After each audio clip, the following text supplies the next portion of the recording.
The Mind Buzz, now partnered with My Grito Industries. What the heck? So that way we could blame me. Anything goes. The Mind Buzz Podcast. We're back.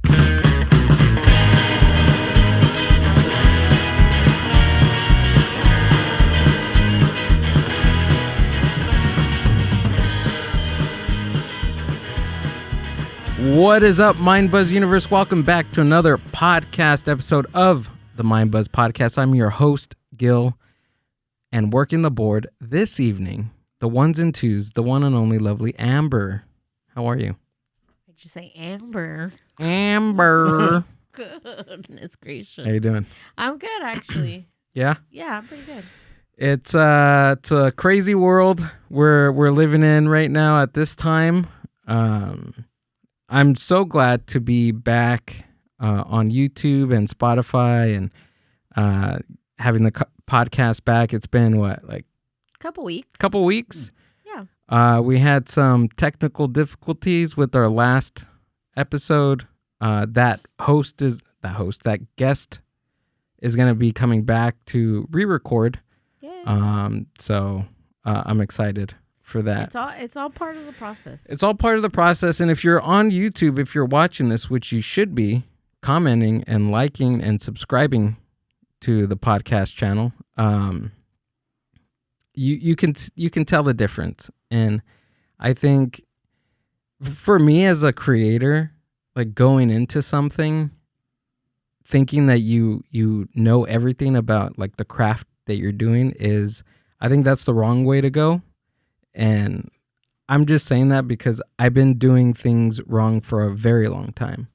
It's a learning process. It's a learning process. Exactly. So My voice got deeper. well, let's bring in our guest in for this evening. I'm super excited to talk to him. I have his art all over the studio now. I got more. Please give it up for Chris Kostolefsky. Hello. Nice to be here. Kostolefsky. You missed a whole Yeah. a You whole missed piece of well, his last name. I leave the syllable off because my name is too long. It's 11 letters, my last name. And my first name's 11 letters, too. Oh. And it's 9/11. And my birthday's on the 22nd. Oh, wow. You're coincidentally. a walking conspiracy. Yes, I am. I'm a conspiracy theory in pants. It's numerology. How you doing, man? I'm doing good. How about you? I'm doing good. Thanks for coming out and thank you. doing the podcast. Have you done anything like this before? I've never done a podcast. No? I'm getting ready to start one. Oh, really? But it's going to be a podcast about my father. Okay. It's a tribute to my dad. Whoa. Oh, that's awesome. Because I really wasn't that close to my father growing up. But when he passed away, I got all his writing that he did for years. And he was a film critic. He was a did restaurant critiques. He worked for the San Francisco Film Festival. He wrote so much stuff. And I have boxes and boxes of stuff that he wrote. Whoa. He was published with Kerouac in the 50s. Wow. Wow. And Okay. Allen Ginsberg, people like that. Ginsberg. Yeah, he was a poet. My dad was a poet. Really? And he was a joke writer. He used to write jokes for Henny Youngman and Phyllis Diller back in the 50s. Wow. But I never knew that. No, wait, hold on. How did you find all this stuff I found out? all this stuff, all the stuff that his correspondence to other people when he died. It was in a box. My sister gave it to me. Whoa. It was like 8 years after he died. I got this box of all his writing. I found novels, plays, all kinds of stuff. And who did you? I mean, because I know you said that you didn't really, you didn't have a relationship with him as well. I did, but did? he wasn't really open with what he was doing. So who did you think he was? Like what? Well, he worked as a court clerk in San Francisco Got it. for 40 years. And then when he'd get home, he would have dinner, and then he would go in his office and do magic tricks and write for hours. And then he didn't really have that much talk to us kids. It was my mom. My mom was a genius. My mom was amazing person. Wow. So what went through your mind when you found out this? That's crazy. Well, that's awesome. I got to know him better when he was dead, because just reading his material, he was it really opened up to me what kind of man he was. Oh, give me chills. And I love it. I mean, because I'm really kind of turning into my father. I kind of rebelled against my parents when I was younger, but as you get older, you go, no wonder I'm the way I am. No wonder I'm so messed up. Yeah, I think that tends to happen, right? We turn into our parents, whether we like it or not. I think it's just I like it. Just happens. Yeah, but I don't. My mom was amazing. My mom spoke 7 languages by the time she was 12. Wow. She had a genius IQ. My mom could pick up a book. Mm-hmm. She could read a book in like 30, 40 minutes, an entire book, because she was like a speed reader, but she had a photographic memory. You could call out a page on a book. She could tell you every word on the page. Wow. And she sang opera, Italian opera, at the age of 9 at the World's Fair. Wow. So she was an amazing woman. Yeah. Amazing. Wow. Okay. I can't remember where I leave my keys half the time. Do you think because I kind of whenever I think of like, days prior to social media and all these things, like, and I feel like people had so many hobbies and so many things that they did to dedicate to themselves, and just things that they liked. And I feel like now, like, it's getting harder to find people that say, oh, this is my hobby, or this is what I do, or I'm good at multiple things. Do you feel like social media and kind of the introduction of like the internet and computers and things, do you think that's like kind of lowering people's definitely ability to do all these things? Yeah, because I had, as a kid, I had ADHD really bad. I was like so hyperactive. I was on a leash till I was 5 years old. Oh my God. Because I would destroy a department store. Right. I was so hyper. And, I was always scattered. I'd always start something, never finish it. Yeah. And I still have that, but I'm getting more creative the older I get. Right. And I think that's the hard part, right? With doing something creative is to stay consistent. That's the hardest thing. There's 2 things that are hard starting something. It's starting something, the actual start of it, and finishing it. And then finishing it, but also the drive and motivation in between those 2 times. That's hard, right? Mm-hmm. And motivation doesn't just happen. I mean, unless it does. Well, the strange thing is, I did art when I was a kid. I was very artistic. I did murals, all kinds of stuff. And then I got away from that when I got into music, and I was in the entertainment business for a while. And I got away from it, but just a couple of years ago, I don't know what happened. I started drawing and doing art again. And I did, like, in 2 months, I did 268 paintings. Wow. Or pieces of art, not really paintings, just junk art, that kind of stuff. But I was never motivated to do that. And my son got me into it because my son is an amazing artist. I mean, he's an amazing tattoo artist, graphic arts, everything. So it runs in the family. Well, I sent him to art school when he was 7 years old, so it paid off. Well, that's good. Yeah. And he lives in Dallas-Fort Worth now, and he's doing great. So. Nice. So you said for a full month, you did how many? Like 2 months. 2 months? I did like 268 pieces of art. Those are the ones that I did that stuff, and that was all junk art because I had collected those kind of cards. Wait, why do you call them junk art? Well, when you just find stuff and put it together like a collage, right? It's not like you're painting it yourself; you're repurposing it, right? And so it's like, to me, it's junk art. That's what I call it. Or what they call like junk journaling, where you journal and then you put like little pieces of things throughout the day or the month together. Receipts, it's like it's collage work, is what it is. Gotcha. But it's just fun. It really loosens you up to do that kind of stuff. Well, what made you want to do over 200 of those? I don't know. Things? I got all these frames, and I started doing all the background and then putting all the stuff on the paper, and I just got on a roll. And one day I did like 30 of them. They're actually really cool. They're super cool. I'm going to I'm gonna go get these ones. You have to put on the shirt. We've gotten 3 from you already, and we put them in our home, Well, now you have 4 more, I think. and they're just so cool. Actually, the middle one is my favorite. Yeah, those are newer. Because as a kid, I saw so many movies because my dad would take us to the movies all the time because he was a critic. And I grew up on horror films as a kid. But then, did you know he was a critic, or I knew he did Okay. because he took me to the San Francisco Film Festival when I was like 12. okay? And I got to meet Jane Mansfield Whoa, okay, before she died. wow. So basically, I got to hug Jane Mansfield. And Wait, my head, who's James Mansfield? Jane Mansfield. Jane She Mansfield. was that blonde bombshell that was like the new Marilyn Monroe. Look her up. I gotta see But her. right before she died, I met her. And she got kicked out of the film festival because she was drunk. Oh my god! But I got to meet her. My dad introduced me. Did you meet her drunk? Wow. She was, She Did was she look married like to this? that bodybuilder guy, Mickey Hargitay. Okay. But she was All up in right. San Francisco, and Jane. her daughter's Mansfield. on that TV show. What is it, SVU or something like that? Oh yes. Yeah. Okay. Oh, okay. I think that's why she looks familiar. And she was a genius. Mhm. She had a genius IQ, that woman.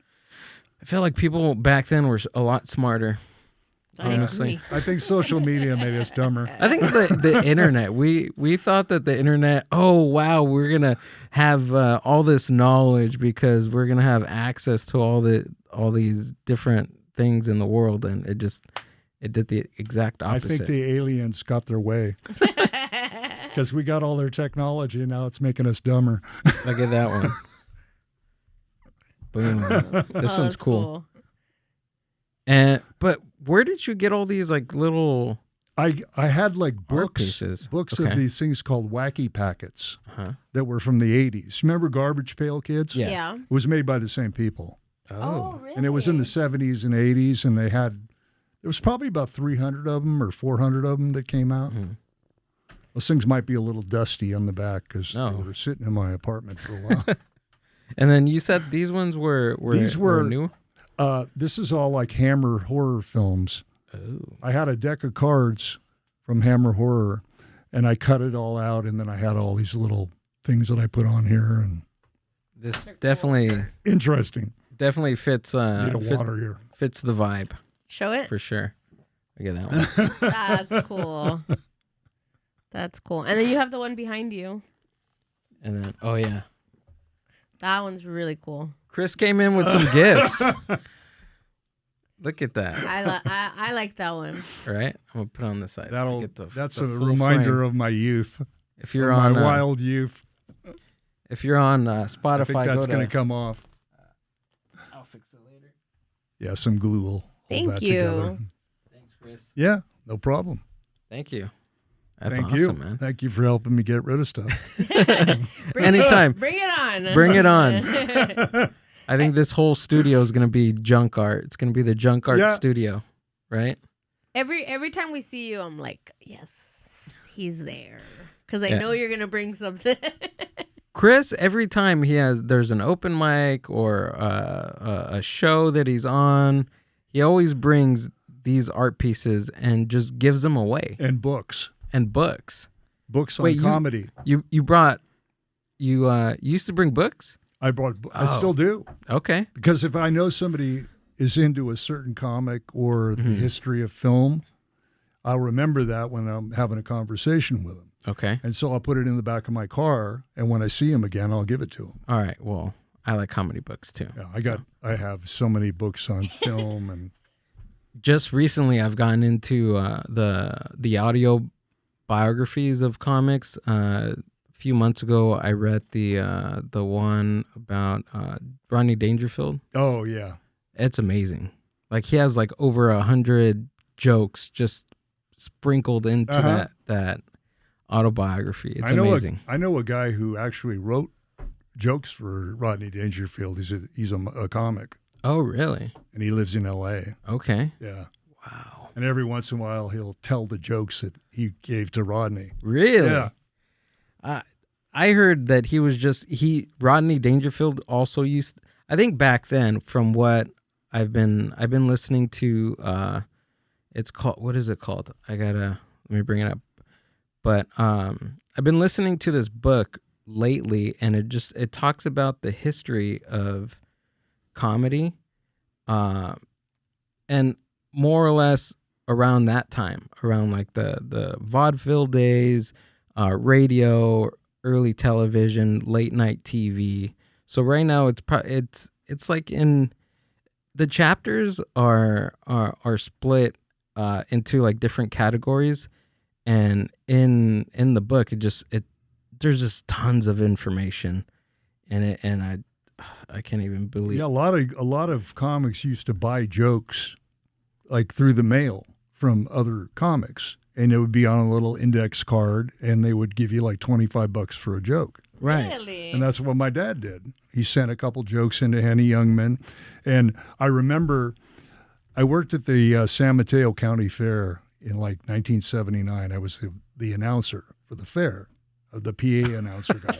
That's awesome. Henny Youngman did a drop-in spot, and he was in the courtyard, and there was like 400 people in the audience.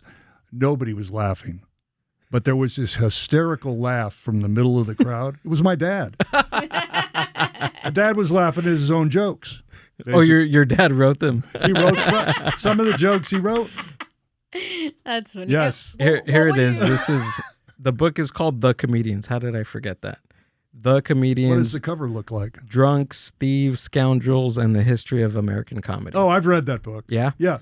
I'm on chapter 8 right now. But there's just so many things that you even think about culture with American comedy. One recently thing that just blew my mind was about Rodney Dangerfield. He's probably like in those days, and right now he's my all-time favorite comedian. Just out of just his style, just the amount of work that he did. Yeah. What he did in comedy, what he did for comics back in the early 80s He with helped his out club. so many people. Yeah. Exactly. And I guess first of all, Rodney Dangerfield, that wasn't his real name, Jack Roy, which blew my mind. That, and then also to the whole fiasco with the FBI. Have you heard that? I heard something. I didn't hear the whole story. So before he went back into comedy, he was working for an aluminum siding company. So, but that company, I guess, was funneling money for the mob, I guess. Oh, money laundering. Yeah. So it was a lot of money laundering that they were doing, and they had Jack Roy, obviously, because he was going out and selling them. Did he know about it? I don't know. Did he know about it and continue to do it? Who knows? But a lot of I guess what the conspiracy theories are saying is like that's one of the reasons why he changed. Obviously, Jack Roy, he thought about the name, right? And so it's the FBI stuff and just changing his name. Wow. That's just, yeah. I don't know if that's because of the FBI stuff or, I mean, well, I think Rodney Dangerfield really kind of that stuck with him. Yeah. Jack Roy just was not a good name for him. Right. I never would have bought him as Jack Roy. And there's a lot of back then too, a lot of Jackies, a lot of Harrys, a lot of Johnnies. Jack was just a Bobby. Bobby. All those names, Ed, right? All those names were the names of comedians back in the day. Yeah.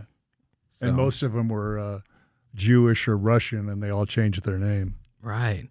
And I had no clue how much the Jewish community had an influence in early comedy. Oh, yeah.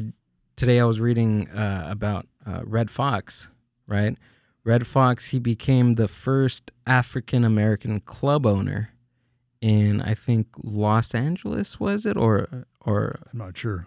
or maybe, can we pull that up, Amber? Sure. Probably L.A. What am I looking at? Red Fox, the first African American to own a club in Los Angeles. I think it's Los Angeles. It's either Los Angeles or New York. I'm pretty sure it's Los Angeles. Go to all. Red Fox Club.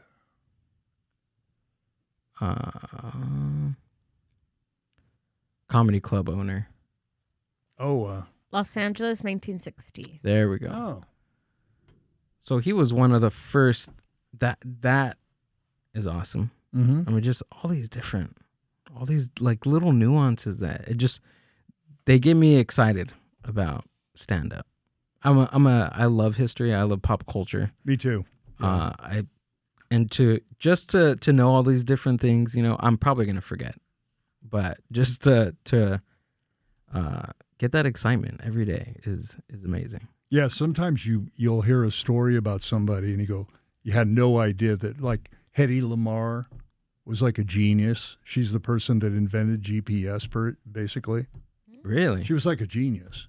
And she was a Was comic? Hedy Lamarr. She was an actress.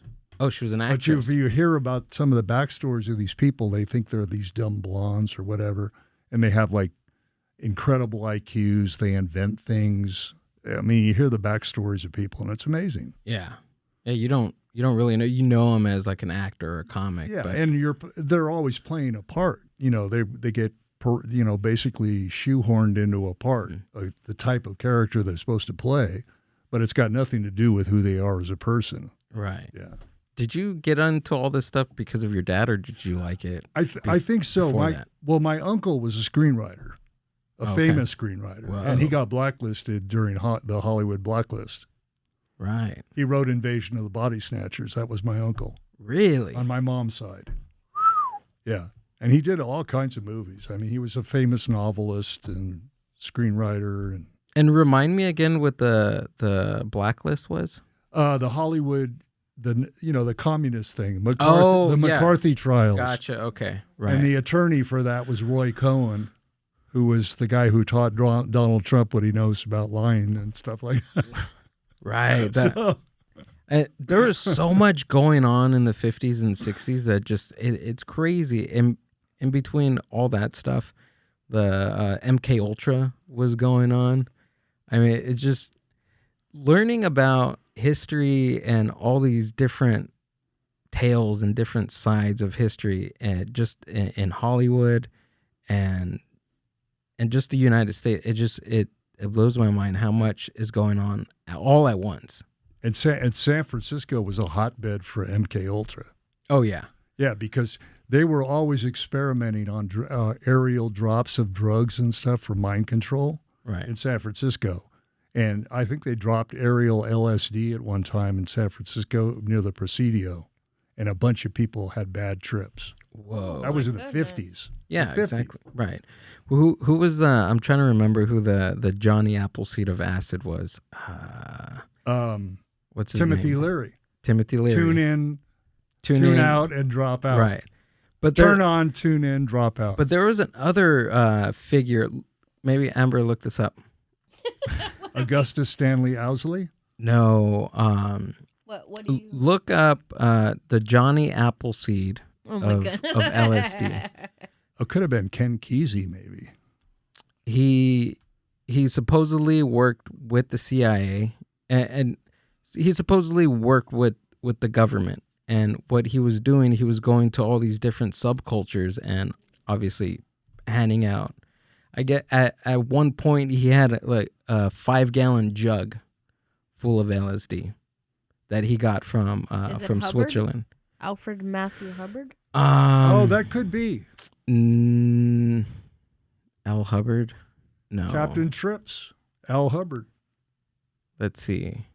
Johnny Appleseed of LSD. Well, Owsley, Augustus Stanley Owsley, used to make the LSD for the Grateful Dead. Right. My dog was named Owsley because he was my supplier for LSD back in the day. Uh-huh. It was a gold. Wait, was it he gold? was? Yellow Sunshine? He was yours? Yep. Oh, Because shoot. I knew all the people in the Grateful Dead and all that stuff. Yeah. Did you really? Yeah. Well, I grew up in the Bay Area. I was gonna say because you were talking about San Francisco. I went to so many and- concerts. I snuck into concerts. My parents, the first concert I went to, my parents took me to. I was like 14, and it was the Human Being in Right. Golden Gate Park. Isn't that where Timothy Leary? Yeah, he that's where said he- he said it, right? And everybody was naked, and my mom standing there staring. Like I'm a teenager. I had never seen boobs before. That's the first time I saw boobs. Was at that. My parents took me to that. They took you to that. Yes, because I don't. My parents were. They always exposed us to stuff. They would take us to all these different events. Uh-huh. But my dad didn't have that much common sense. My mom was the smart one. Right. But she would always go with it, whatever he wanted to do. So he took us to this thing. He go, oh, this will be cool. And they had the Hells Angels rounding up lost kids. Like you're going to trust your kids with a Hells Angel. I mean, they didn't bother us, but I think they had spiked the punch there at that Human Being as well. Because Oh, everybody my was God. tripping. You know, all the spin dancing and all that Yeah. stuff. Wow. I'd never saw a naked woman before. It's good for me. You're like, thanks, Dad. And then the summer after that, it was just every concert. I went to every single concert after that. I go, that was it for me. To say that you seen your first pair of tits at the Human Being, Human Being. is amazing. That was the first actual rock concert, like a big concert with multiple bands. Mm-hmm. That was the first one. And then Monterey Pop was the next summer. Right. That's where Jimi Hendrix, he played the Star Spangled Banner. And I on saw, guitar. I was right in the front row of Monterey Pop. I was 14 years old. What a time, man. Yeah. That's awesome. But my parents never were against it. Right. They never said anything about it. Were your parents like progressive? I don't know if they were progressive. I just think, you know how back in the day, you could get away with a lot. Yeah. Right. We could play in the dirt. We could get hurt. It wasn't a big deal. Now everybody's just so overly protective of their kids. Right. And I don't think it's good. I think Do you you- have to learn a lesson. A little bit. That's how you learn. Yeah. Do you think that do you think there's more things going on now for people to fear that than there was back then? Or do you think like it was equally the same? It's just the word didn't spread as quickly as it does now. Yeah, I think now because sorry about that. I think now because you have everything so available on social media, you see it as soon as it pops up. Before, somebody have to write about it, report about it. It would take a while to Right. get into the community. So Yeah, you had to make some time to actually look for things that you Yeah. were actually interested in. right. If you were say you were following a certain comedian or a certain musician or a band, you would have to look for them in magazines and books, on the television. I mean, were they even TV guides like back in the There was TV. Yeah, there was Okay. TV Guide. and it was like programmed, right? They have certain, you would have to wait for it.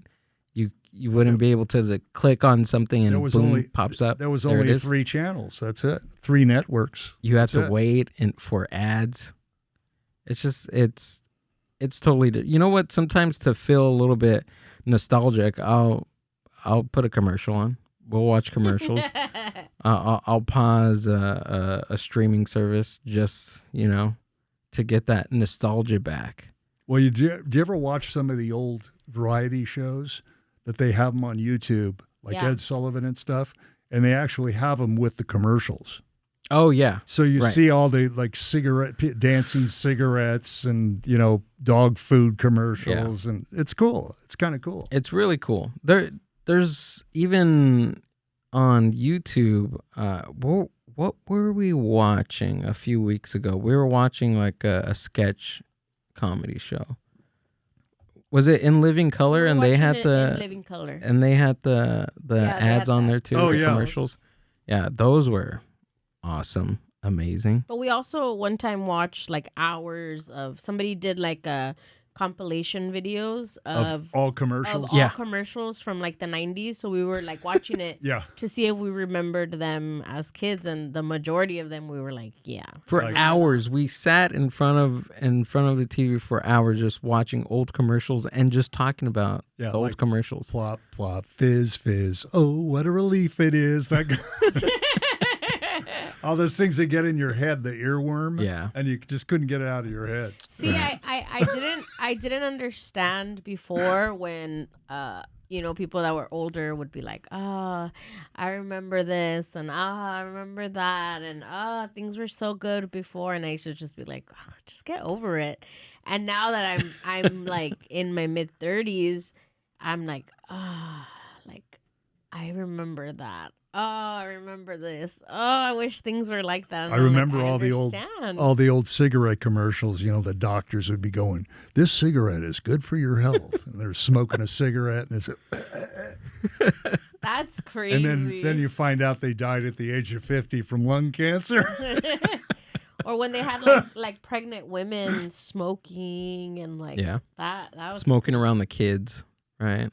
It's just what to live through that, Chris. What did you think? Let's just take the whole smoking cigarettes thing, right? Like in a span of what? How many years was that?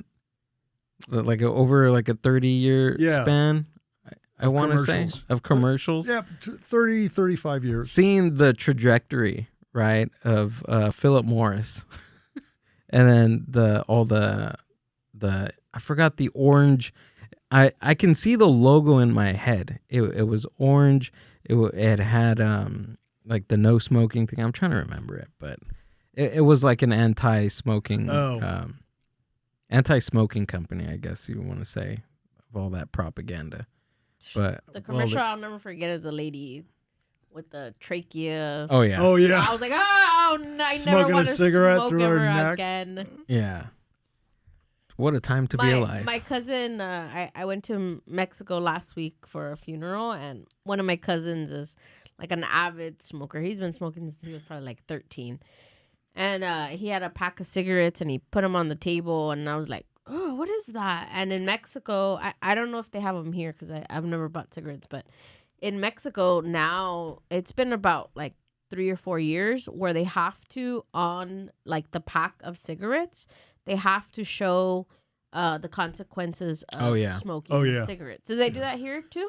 No. Well, they No. have the little thing they put on the box. Yeah, it's just the like the warning, right? right. This No, may cause this injuries. was like cancer on They're someone's, photos. like, They're their actual photos photos. of people, of people's like organs. Yeah. of like kind different of like things. that. Yeah. Yeah. Really? Of like the lady with the trachea thing, like just like multiple, I would say like 10 Wow. different photos throughout the like cigarette, like, Yeah, they don't have that here. yeah. And I was like, oh, doesn't that like want to make you stop? And he's like, no.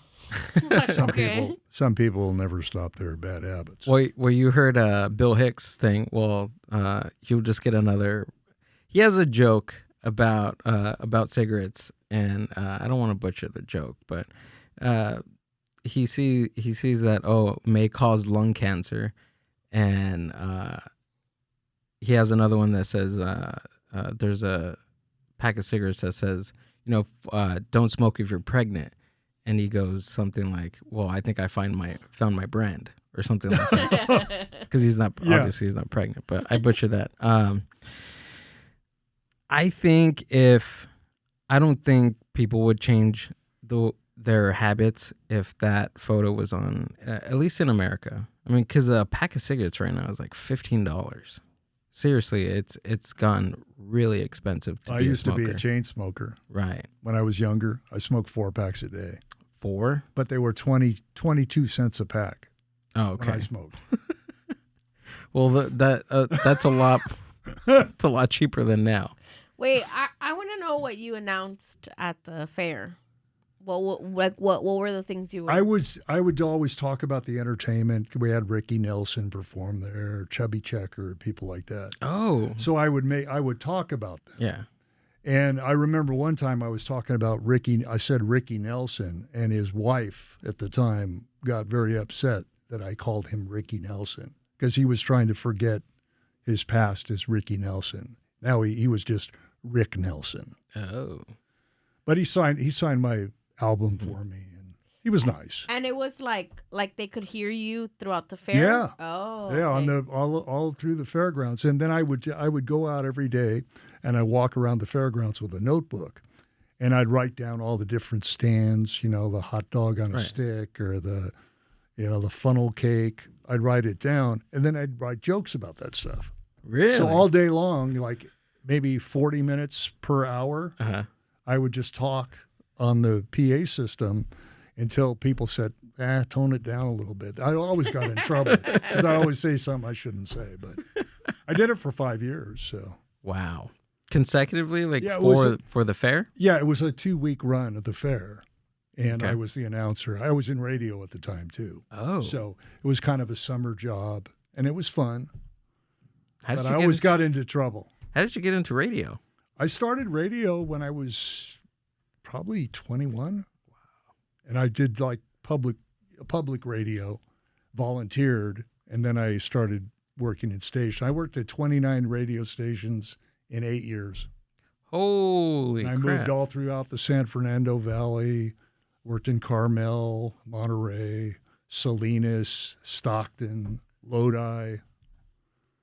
Holy moly. Some nice towns, a lot of bad towns. Really? But it was fun. What did you do though? What was the I worked. How was the industry back then? Like what did you do? Well, it was weird because you'd work a certain format.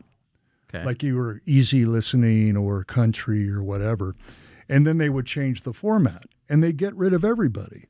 They go, well, I don't really like this music in the first place, but I can be convincing. I can make you believe that I think it's great. Yeah. I'll just get hyper and talk about it. And they would fire everybody. And then you have to go find another radio job. So it's very haphazard. You move around a lot, but it was fun. Yeah. And I even worked at a religious radio station. Did you really? And I have to read scripture. At Whoa. that time, I wasn't a religious person. Right. But I would read that stuff, and then I'd play like a 15-minute tape of some pastor. And one time, this was crazy. I was working, and there was a pastor in the studio, and I was running the board. And I had long hair at the time and a mustache, and he started, these hippies are ruining America. And he starts preaching, and he's looking at me, and all of a sudden sparks come out of the board. Whoa. And I'm going, what? I just work here. I'm not an evil person. They're paying me to be here. Right. So it was fun. When you're young, it's fun. And then when you realize there's no future moving around like that. And then I got into working at record stores and a whole chain of record stores up in the Bay Area. Well, back then radio was still a pretty booming business, right? It was, yeah. The thing is, you could do your own thing. You could talk. But I worked at one radio station in Lodi, and the owner was heavy-duty Christian. And he would hear a song, and it was like a hit song, Don't Go Breaking My Heart by Elton John and Kiki D. He didn't like that song. He thought it was sacrilegious or something. Sure. And he said, put that under my door. Like he'd get that out of play. We don't want to play that anymore. And he would listen to us. I go, why are you listening to us at midnight? Midnight shift. You're up listening to me so you can critique me. Thank you. That only lasted like 8 months, that job. So was it like a religious channel? It was an easy listening channel. Easy listening. What consists of easy listening? Ray Conniff singers. Oh, okay. Andy Williams. Right. Edie Gourmet. Gotcha. That kind of stuff. I have no clue who those people are, Chris. Well, most people don't. There's a reason for that. There's a reason they were playing at midnight. At midnight? Rock and roll is the way to go. So everything was live? Yeah. Nothing programmed? Wow. I remember one That's time I was working at this radio station in Gilroy, and I had just started doing radio. This was after I did the volunteer work at a public radio station. And I'm working there, and there was a Spanish guy that didn't show up for a shift. He was supposed to be there like 2 hours before my shift started. He didn't show up. So I'm spinning all these. This is from Paco de la, and I go, I don't know how to speak Spanish. I'm not my mom. I can't speak that. So I'm just faking it. I'm just trying to read off the label. Here's the new hit from Paco. You gotta go with the punches, man. Yeah, it was fun. It was fun. And being young and stupid, I didn't know any better. So did you work any rock and roll stations? Yeah. I worked usually I worked the late shift, like from 12 to 6 in the morning. Oh, okay. And I would bring my own records. Oh, that's cool. So I had all kinds of rock. It was just nothing but rock, album-oriented rock. Mm-hmm. And then I would just say stupid things in between. And man, that's cool. met a lot of women that way. It was fun. You've lived many lives. Yeah. I guess. It would have been nice, though, if I had been more focused, because having ADHD, I would start something and then go in another direction. Right. So it made it hard. But did you know Chris does magic? No. He's a magician, too. Tomorrow I'm doing 15 minutes. Of At the, you know where Blossom Hill Market is? I do not. It's called Mixed Nuts Comedy, and it's a variety show. I've heard of that show. Yeah, yes. it's Sandy Velasco's show. Okay. So I'm doing that tomorrow night. Oh my God, how cool. And I'm not sure what city that's. It might be Alhambra. I'm not sure. Okay. But well, we got to look it up. I've done it before, and I'm doing it again. So. Whoa. I think you're making me have a realization that I might have ADHD. No, because I am a woman of many Well, talents. my dad had the ADHD for sure. But I'm good at something. I'm not great at anything type of thing. Like, I know how to do many things. Yeah, I think I'm like that. But I can't, like, master something.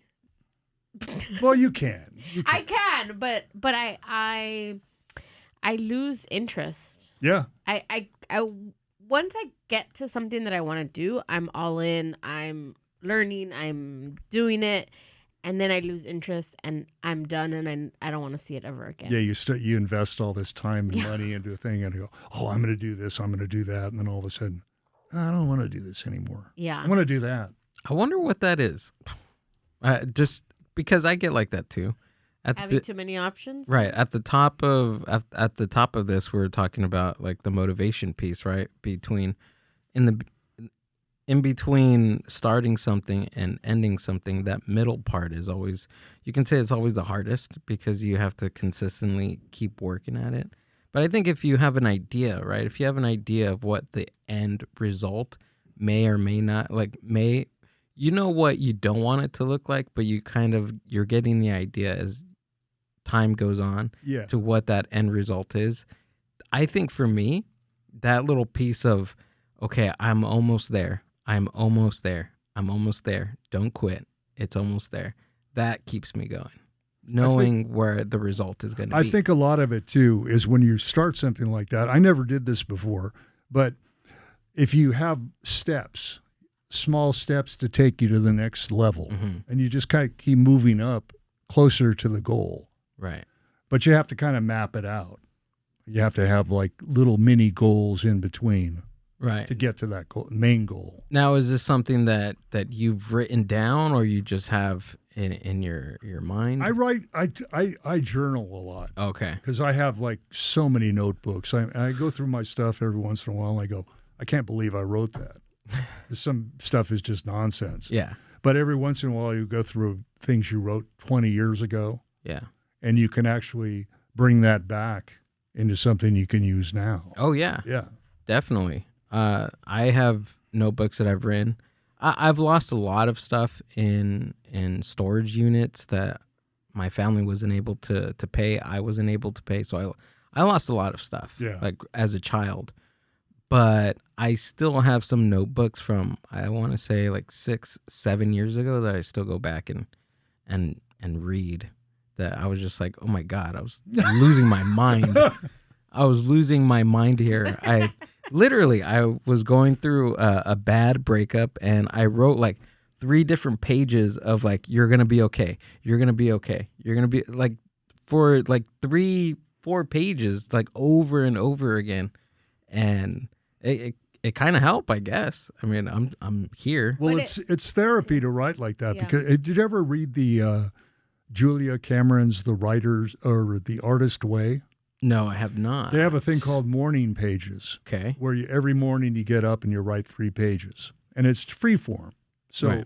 none of it makes any sense. But if you go back and read it, it'll bring you back to that moment, and you'll remember what you were going through. Right. It helps. It's like therapy. Yeah. It really is. I think for me, writing in general, whether it's comedy or storytelling in general, is just it's like really soothing. Honestly, it is, especially writing stuff and finding jokes in your nonsense. Because I tell my buddies all the time, like, dude, I write every day. None of it's good. 95% is trash, but it's like mining gold, right? Yeah. You're digging in through all the trash to find at least one piece. Well, they say if you're on a staff of writers for like a late night show or something, for every 10 jokes you write, there might be one. Right. And sometimes there's not even one. Exactly. But yeah, that's why they have so many writers. Because if they're trying to do a monologue, like a 10-minute monologue, you need 20 jokes. So you need 20 writers to get 20 jokes. That's crazy. It's kind of how it works. Right? Yeah. Just I think that's writing something like that, writing comedy is from like what I've learned in writing all these listening to all these books and reading all these books is it's quantity over quality, right? Mm-hmm. The more that you put in, the more jokes that you write, the more the more of a chance, right? It's all more of a chance that you have something. Do you write with other people as well? I don't. I never done that. I get more joy out of that. Really? Like if I go to a comedy show Uh-huh. and somebody will tell a joke and I listen to everybody, I'll just have a little notepad and they'll tell a joke and I'll say, and I'll go, what about this?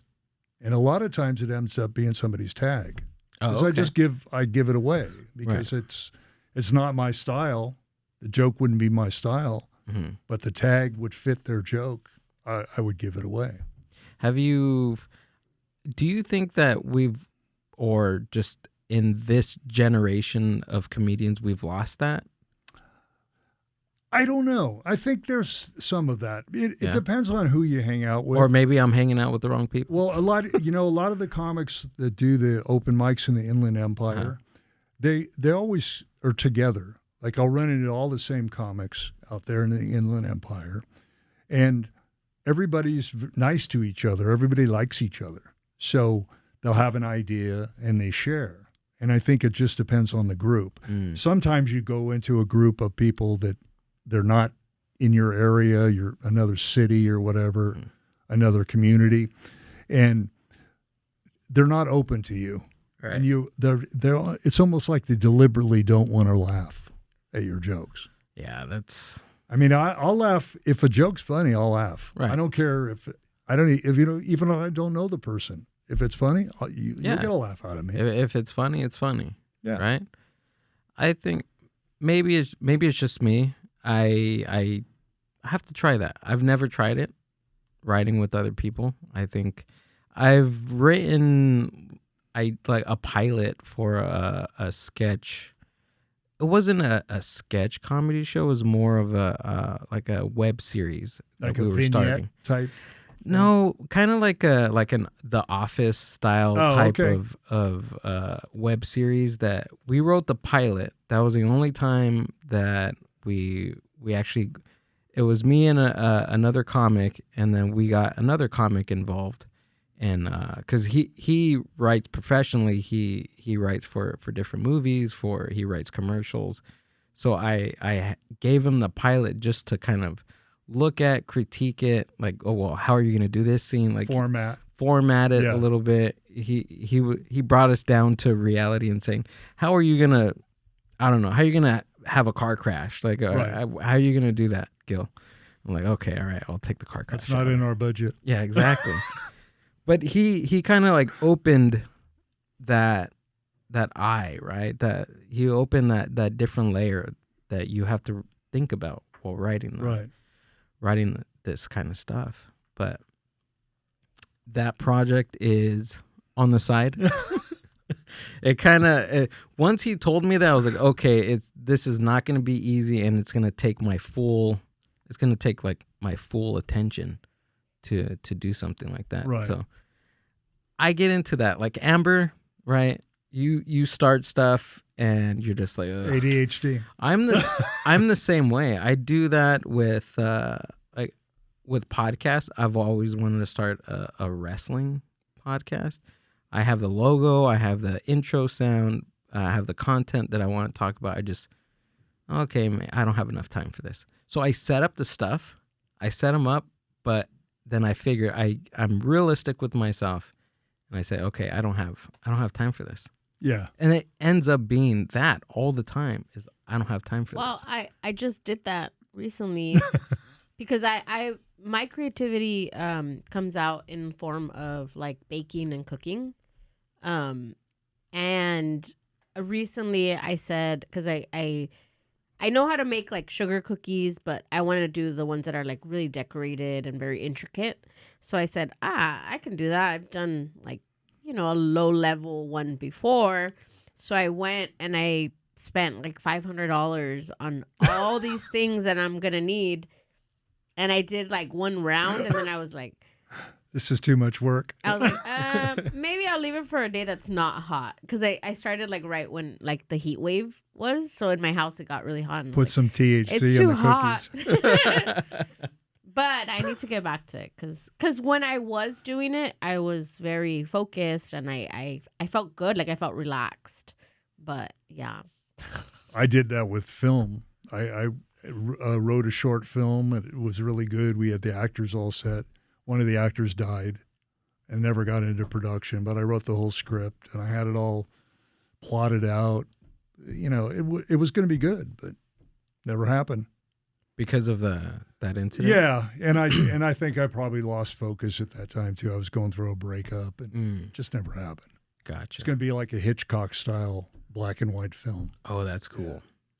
So when did you start stand-up comedy? Like when was the date? 'Cause Well, I know the you've first- been writing, but The first time I did stand-up was at an open mic in San Francisco, the Holy City Zoo. And I bombed so bad, it took me almost 30 years to get the nerve to do it again. I think I restarted in like 2001. And by then, my Really? kids were already teenagers at that time. Yeah, because I moved down here in 1985 from the Bay Area. And then I had my kids and kind of didn't do anything. In fact, my kids never knew about my shady past until they got older and they started seeing how they used to film like concerts up in the Bay Area, yeah. and you'd see all these old YouTube shows, like kids in the audience all drugged out and everything. My daughter was watching one time. It was like from 1967. It was about the Summer of Love. And there were 3 film clips, and I was in it because I was always in the front of the concert. Tripping We out. probably have seen you. And we watched probably those. have. Yeah, we're like tripping out. And then I ended up as an extra in a lot of those TV shows up there, Streets of San Francisco. I had long hair. I always ended up in a shot. And so my daughter would see that. She goes, "Dad, that looks like you." Oh, no. My kids never knew my past. Right.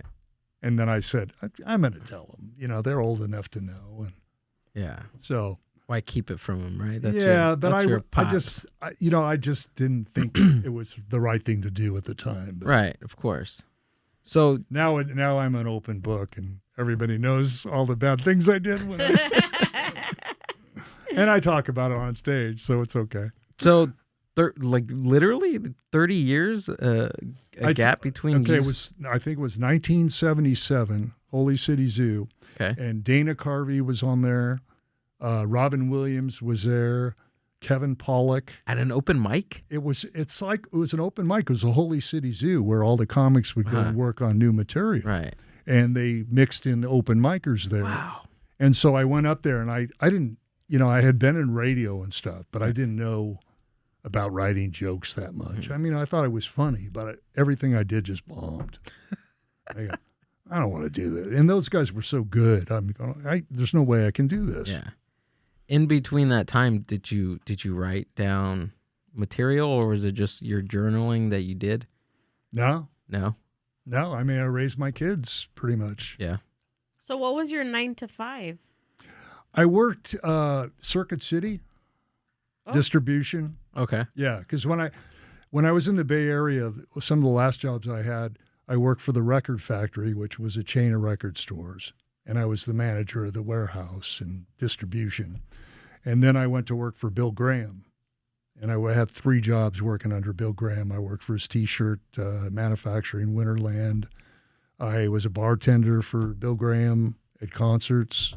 I did a lot of that, and then I moved down here. Who's Bill Graham? Bill Graham was the most famous rock producer in San Francisco. Oh, okay. He was the first guy to bring Led Zeppelin to San Francisco. And if you look him up, he died in a helicopter crash leaving a concert. Holy crap! But he was huge. He's still known. Everybody knows who Bill Graham is. Yeah. Well, now I know who Bill Graham is. Not Billy Graham. Yeah, Bill Graham. Bill Graham. Wow. And I used to sell T-shirts at concerts. It's total rock and roll. Yeah, lifestyle. of course. And it was fun. Records. Yeah, concerts. I was into all the punk rock at that time. The Ramones. We would sell T-shirts at the concerts. Punk was fairly new, right? I think it was about 1974 that it came out. But there were a lot of bands that were punkish back in the 60s. A lot of the early British bands. Right. It would be like the Trogs and stuff like that. That was actually early punk. Okay. And then I can see that. And then punk really became punk when it was anarchy. It was against the man. And that's when rock and roll music was good. And then when everybody started selling out to corporate America and having their commercials with rock songs, it's like, ugh. It's not rock and roll anymore. Well, musically, right? Musically, with tempo and just the overall, I guess, aesthetic of the sound, right? That happened in the late 60s with the Trogs and maybe the Turtles, the Animals. I'm pretty sure that they have a little pieces, right? Some of Led Zeppelin. Maybe a little piece. The Yardbirds. The Yardbirds. Amazing group. Eric Burden with the Animals, if I said the Animals. But just like little pieces, right, of some of their songs had that rhythm of punk rock up until like what you said about the whole anarchy aspect. Yeah, it was the basic 3-chord rhythm and blues. But it was just grungy, but I love that. Yeah, that was my favorite music. What do you think of now about that style coming back? Like, have you heard of any of the garage, like the underground garage bands that are playing like in LA? There really are some good ones, but the ones that are good are the ones that know the history. Like, if you don't know what came before you, you're not going to be good. Right. Like, that's why I like the 60s groups, because it was all rhythm and blues. They followed all the American blues and then brought it back to the United States. Yeah. And that was great stuff. But it just, they lost it. I don't like indie rock. I like Weezer. I like them. They're a little grungy kind of band. But I like the really fast, sonic music. I love the Ramones. Like a song, it's like 2 minutes and then a countdown, another song. Did you know Rockaway Beach is an actual place? Yeah. I didn't know that. Isn't it in New Jersey? Something like that. I had no clue. I was at work the other day and we were No, it's I think it's like Washington. It's either Washington or Seattle. Or Seattle is in Washington. Let's look it up. I think it's I in thought Washington. I thought it was New Jersey. But It I could be be. wrong. There could be 2 Rockaway beaches, but we were looking at There's Rockaway Beach in Queens, New York. Okay, that's probably. okay, there's Queens, New York. But then I did see something about Oregon. Yeah. But the Ramones did Rockaway Beach, and they were from New York, so that's probably Right. Yeah, we were looking at some stuff because my coworker he's from up north, from out that way, and he was like showing me all his hangout spots, and I was like, wait, hold on, wait, what's that? And then it said Rockaway Beach on Google Maps. I was like, holy crap! That might be Oregon. Yeah, it Could says be. There's another Rockaway Beach, Oregon. Okay, Gotcha. yeah, because I spent a lot of time on the coast, taking trips up the coast. Did you? Yeah. Wow, dude. So what do you think about life now? I feel like it's just not as exciting. I think we're living in a hellhole right now. Yeah. That's why I like Spinal Tap had that song Hellhole. Did you know that they're coming out with Spinal Tap 2? Yeah, it just You see came out that? today. Did Or it really? yesterday it came out. The premiere was last night. My friend went to the premiere in Hollywood. I gotta rewatch the original and watch the second one. I saw that with my best friend up in San Francisco when it came out in the early 80s. We were in a theater. There was like 30 people in the audience. And by the time the movie was over, it was just me and my friend. People had walked out. Because people thought it was, they go, this is dumb. Why? This doesn't Yeah. make any sense. And I go, this is the greatest rock movie ever made. Because I hung out with all those people. I go, in radio, people were that stupid. Right. You know, like that Artie Fuffner or whatever, the promo guy, the hype guy, was Paul Schaefer from the Letterman show. Oh, okay. He yeah. played one of the guys, and he goes, come on, kick my ass. I tell you, kick my ass. And I go, I knew people like that. It was the greatest movie Yeah. ever.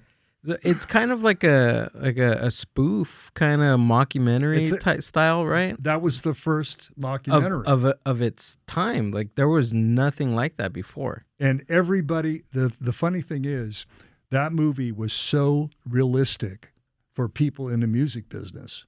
And there's people today that watch that movie before they go on a concert. Like Sting says he watches that in his tour bus all the time because he loved that movie. I've seen that movie probably 70, 80 times. Yeah. I have to rewatch I can't it. wait to see the new one. Did you watch the new what was the remake that we just went out to go see, the Naked Gun? Naked Gun? Have you seen I it? haven't seen. I've seen clips of it, but I haven't seen it. It's pretty good, but you can't get I anything saw closer to some of the takes of it, some of the scenes on YouTube. I didn't think they were as funny as the original. No, That stuff, because the guys that did Airplane and stuff, that was genius what Yeah. they did. yeah, it was It's genius. amazing. I went back, so we watched the remake right in theaters, and then a day later I let it absorb into my brain. We watched the original, and there was way more jokes in the original. Just the gags. There's running gags in the remake, but the original it was just joke. Every scene was a joke. When the woman was hysterical, Airplane had a lot of that too. Right. Remember the woman was hysterical in the plane, and everybody starts slapping her. Yeah. And then Barbara Billingsley, who played Beaver Cleaver's mom, slapped the woman. Yeah. Yeah. I Even that didn't one. know- I didn't know what it was about. I knew it was like one of those like parody It was type hilarious. ish. And I go and I'm like sitting in the theater and it starts and I was like, what are we watching? And he's just like, just enjoy it. And I was like, oh my goodness. It was good though. I will say this: Pam Anderson really did a really good job in that movie for sure. Yeah, I like her. Yeah. After her performance, I've been collecting some older Playboy magazines, and I searched for eBay. I went to different swap meets looking for all her covers, or the magazines with her on the cover. And all the Baywatch pictures and all that. And all too. the Baywatch. And it all started from that one with Oh yeah. with Conehead, with Dan Aykroyd. You know how she got discovered, right? Ah, She was at a football game or something up Yeah. in Vancouver, right. and they had her on the big screen. And the minute people saw her on the big screen, everybody said, "We got to get that girl." Yeah. And then she became a model after that. She says it in the documentary that, Right. Yeah. that I put on. I missed that part. Yeah, she says it. She lived a pretty interesting life because she has a documentary on Netflix. Yeah. That came out, and I was like, whoa, it's pretty crazy. Yeah, I think she lived on Vancouver Island, up there off Yeah, in she British did. Columbia, and they say she has a farm up there. So Yeah. Didn't even know she was Canadian. yeah. Yep. Thought she was American. Nope. All the good people are Canadians. Seriously. There wouldn't be a Saturday Night Live without Canadians. Exactly. I always thought the other show, SCTV, I always liked that way better than I liked Saturday Night Live. I never was a big fan of Saturday Night Live. Do you remember when it first aired? Did you watch it? I did, Yeah. yeah. What'd you think? I wasn't that impressed. No. I really wasn't. I like SCTV, the Canadian version of it. Oh, okay. Yeah, and a lot of those people ended up going on to Saturday Night Live. Right. Isn't Dana Carvey? He's No, Dana Carvey's from He Northern is? California. oh, okay. Yeah, I don't think he's Canadian. No. I know Seth Rogen is, Right. and Dan Aykroyd, and The guys were on Whose Line Is It Anyway? I think the two Colin Mockery. And, right. They're Canadian. Yeah. Right. There's also this this movie on Netflix about Saturday Night Live. I guess it's the 24 hours before or a few hours before the show starts. Oh, isn't it? It's with different actors playing the part. Yes. Yeah, I remember that. That was good. That one was pretty good. Yeah, that was good. Yeah. What was that called? I can't remember. I don't know. Can you look it up, Ember? What was it about? Almost about them getting canceled before they even went on the air. Yeah. That kind of stuff. Yeah. Right. Imagine if it would have got canceled. Imagine a world. Well, I'm surprised it's still on the air. It's been a very long time. 51 years now. Something like Yeah. that. And they it- just had the 50th anniversary special. Now they're going, and they got rid of a bunch of cast members, and they have new ones coming in. Yeah. They do that that kid from Kill Tony, Cam Patterson. Yeah, He got that is What? yeah. yeah, You remember Cam Patterson, right? yeah. He's one of the new ones. What Yeah, the he- heck? I got- think his dad was a comic though too. Was he? I think. Mm. Wait, It's is, one is of he those the one guys. that carries the rocks? Yeah. Oh. I think they said his father was a comedian. I'm not positive, but Mhm. I thought I heard that. His uncle is a comedian that does Kill Tony, that tours with Oh, him. maybe it was the uncle. Okay. Maybe. Yeah. I knew it was somebody in his Who's family. his uncle? His uncle is Jolly Rogers or something like that. I can't remember. I just stopped. I stopped watching Kill Tony a long After time he ago. did the political I don't. stunt? The thing what I don't like in comedy, I don't like meanness in comedy. Right. And sometimes it's just like, that's why I'm not a huge fan of roast battles. Some of them are funny if you write a good joke, but sometimes it's just mean. And I'm not a fan of that. I was watching some of Don Rickles' older stuff, and I was like, whoa, he was right. If you think about, because it wasn't roast comedy back then, right? They just called it insult comedy. But I love Don yeah. Rickles. Well, he's I got the his original. I got his autograph on a book of his. I went to one of his concerts, and he signed my book for me, to me, and I still have it. You guys got That's all awesome. the good stuff. I'm jealous. Yeah. Groucho Marx, I got his autograph. Did you really? He was my hero. I love Groucho We Marx. can't get anywhere near celebrities now. I'm starting to look like Groucho Marx. That's bad. I remember when I think it was like 20 years ago, I went into an Office Depot to buy office supplies with my kids. And I pulled out my driver's license because I wrote a check. And the guy starts laughing. And he goes, I thought you were wearing those Groucho glasses. My daughter never let me forget that. She was just teasing. I go, you're lucky you don't have this nose. So, talking about checks, I was thinking about this the other day. So the somebody movie is mentioned called. I'm sorry. The movie's called Saturday Night, Saturday Yeah. Night. Yeah. 2024.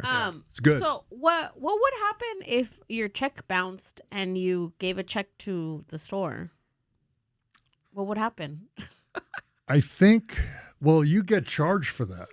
The bank would charge you back. Oh. Mm. So if you if you had an overdraft So on your your bank account, would cover it. But yeah, they but charge you. it would cost you like $30, to the bank. Mhm. So if you bounced like 3 or 4 checks, it's like that's a lot of money. Yeah, it's about $30 Got Yeah. it. now. It's the same. That hasn't inflated. No, I know, but like now people just use checks like personally, like to give it to another Yeah. person or something big. Because you can't go to Target and be like, "Can I write you a check?" I They're don't gonna be trust like, no. anything electronic. I don't No? trust any electronic banking. I don't trust that. So what do you do? Just carry cash? I pay cash or I pay with a check. Really? Yeah, I'm Really? old school. And we do There's but everything. the thing is, now as a senior, Mhm. I get so many scam calls Yeah. every day. Is a scam call. Yeah, Like I that's got true. one that says I got a ticket. They were going to take my driver's license if I didn't pay the toll fee, and it was up in Northern California. I wasn't up there then. How would I get a ticket? Right. Talking about toll fee. But And it's it's one of those scams, and a lot of the old people say, "Oh yeah, I guess I did," and they pay it. So they scam everybody. But they call you, or you're getting no, you're getting the text. You're getting a text. Oh yeah, delete those texts, Chris, because they're Or getting they- smarter. Or they offer you a job. We checked your resume, Yeah. and Yeah, we really I've like seen that you. one. We think you'd be great for this job. I go, I haven't had a resume in 13 years. I just see my resume. Yeah. Or you're just like, I'm not that great. Or your UPS package couldn't be delivered. Yeah. Yeah, there's a lot. It's bad. It's really bad. Yeah, I guess I could see why you don't trust it.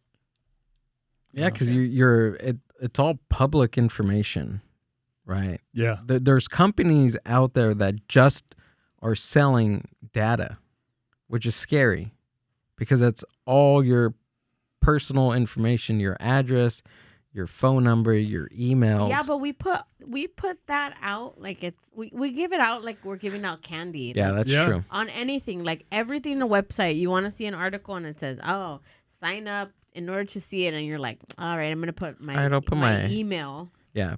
But your email is attached to Yeah. your car. Everything is all interlocked Mhm. somehow, some way. All your past addresses, everything.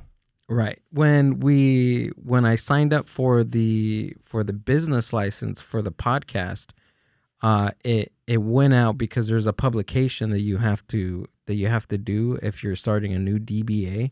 Oh, right. Right. Right. So they have to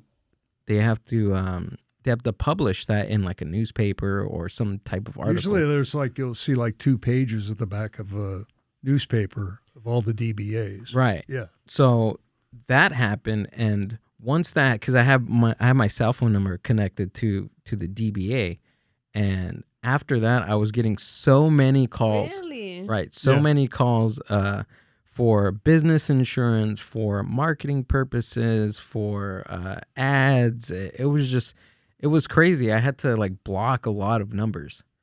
Oh shit! I didn't know that. Google was calling me. They're like, get your business on Google, get it on You were like, "No, all leave me these alone." different apps, and it was just like, oh my, It's crazy what's out there because I remember 2 years ago I went on a Google search and there was I think it was celebrity net worth site or something like that. And it had my headshot from 2005, my acting headshot. And it said I was worth $20 million. Oh my god! And it was posted on the internet. It's not there anymore, but it was on there for a year. And after that thing got published, I got DMs every day from 20-year-old women on Instagram because they go, "This guy's worth $20 million. He's an old man. He's going to die. Let's get his money." Yeah, it's I go, I don't have, if I had $20 million, I wouldn't be working part-time or doing stand-up. I'd be on an island somewhere. you'd be doing stand up, Chris. You'd just I be would. $20 million. And Well, doing I'd stand-up. own my own comedy club and I'd do comedy every night. Exactly. That's what I would do. But how did you even find that out? I was doing it. I went on one of those celebrity net worth things, and I just put my name in there, and then all of a sudden, it had my name. It said films that I was in, but I haven't been in a film since like 2012. Mm-hmm. And it listed all that stuff, and it said I was worth $20 million. I go, those are student films. How would I make $20 million? Right. I wonder where they got that number from. I don't know. They just, nothing's real anymore. Do you think they'll post anything? Yeah. I mean, it's a scam. Yeah. Well, anything on the internet can be rewritten. Yeah. Right. That's why Amber doesn't. I like Wikipedia for just Wikipedia's sake. Wikipedia is you know what Wikipedia but people is, right? can change. People can change it. But you can change it. Right. Yep. Right. And there's some creepy things that happen on Wikipedia. Like, have you heard of Chris Benoit? You know, the wrestler that did the murder cancellation of himself. Right. So I want to say, I think it's 2 to 3 hours before that information went public. The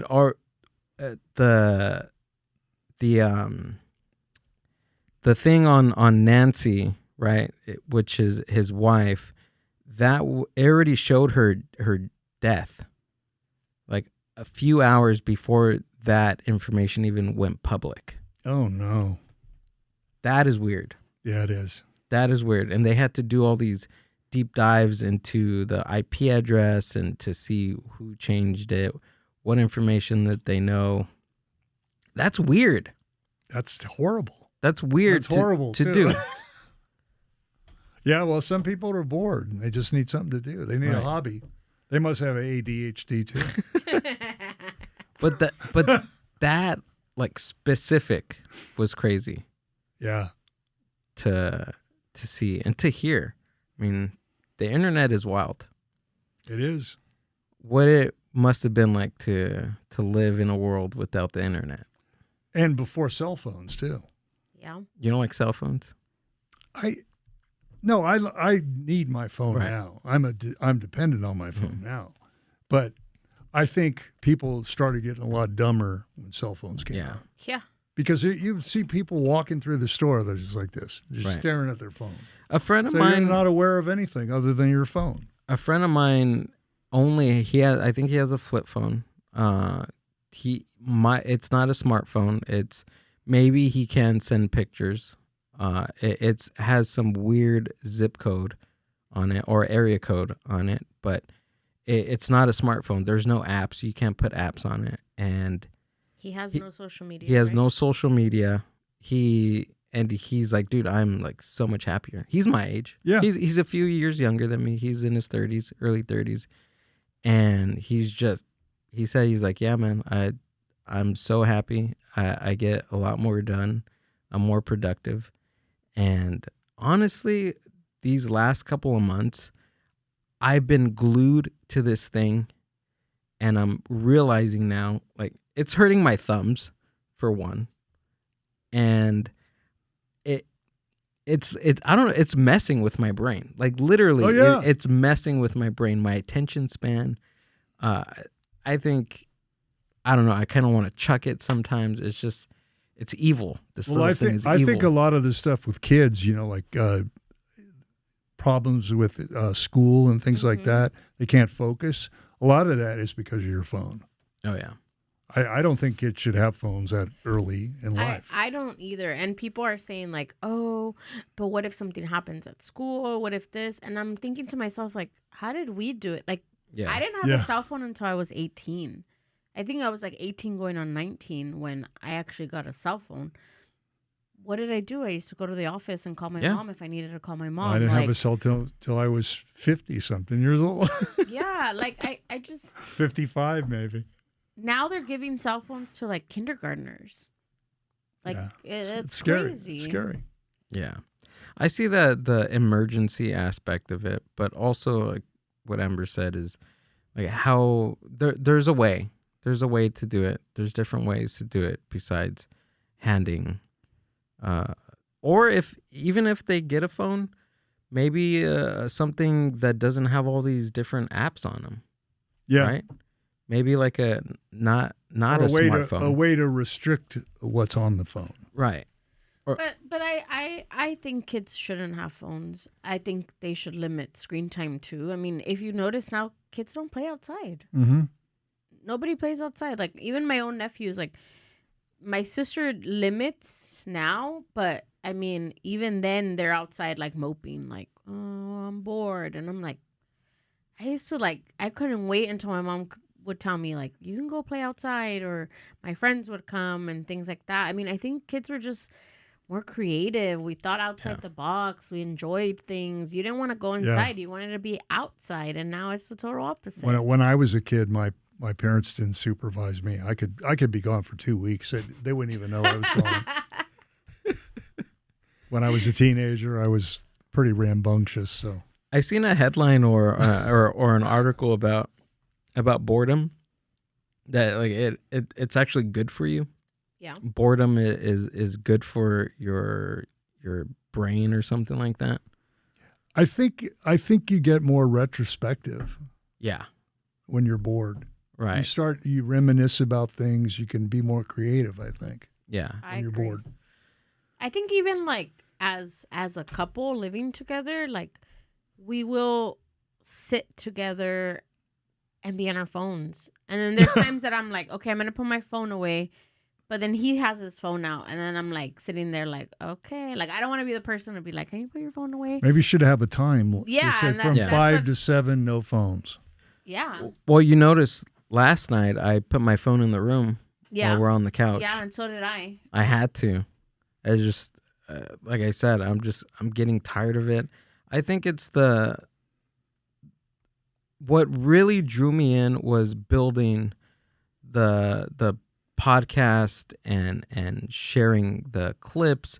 That really drew me into like the algorithm game, the Instagram, I guess like the whole way Instagram works. Now it's changed. It changes all the time. Yeah. The algorithm changes all the time. The algorithm on YouTube changes all the time. It's hard to keep up with it. And the only way to really keep up with it is either go through the analytics or be on it.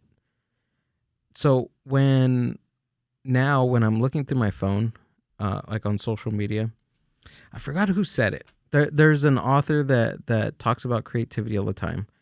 He said the one question, if you're a creator and you're constantly on social media, you have to think, are you a consumer?